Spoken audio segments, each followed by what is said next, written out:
This is my Exam 1 wrapper video for problem 3. So in this problem, first you have to draw a diagram of the situation showing the positions of the charges. So we have two particles, they're two thin hollow plastic spheres. So Q1, I drew it on a coordinate graph with a positive x in the right direction and positive y pointing up.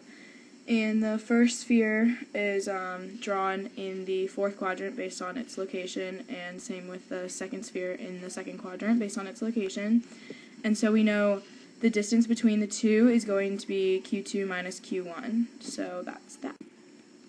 What is the relative position vector pointing from Q1 to Q2? So we know that it's going to be the force of Q1 on Q2 is going to be Q2 minus Q1, so given the original vector coordinates, we just subtract those and calculate the new distance.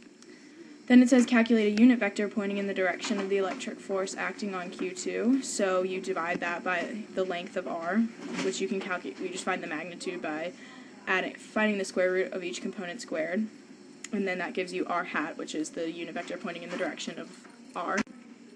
So then we have to determine the vector electric force on Q1 by Q2.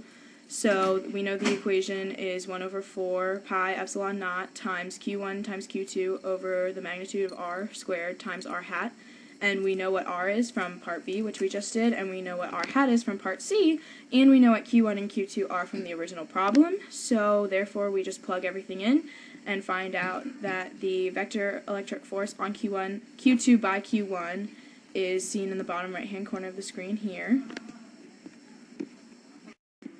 And then if the distance between the two spheres was increased by a factor of 5, how would the electric force change? Well, we know that you would then just have to change the given equation to the force of Q1 on Q2 is the same thing, 1 over 4 pi epsilon naught times Q1 over Q2, but it would be times 5R squared times 5R hat, so therefore it would be 1/25 of the original electric force that we just calculated in part D. And that's it. Yay, you can do physics.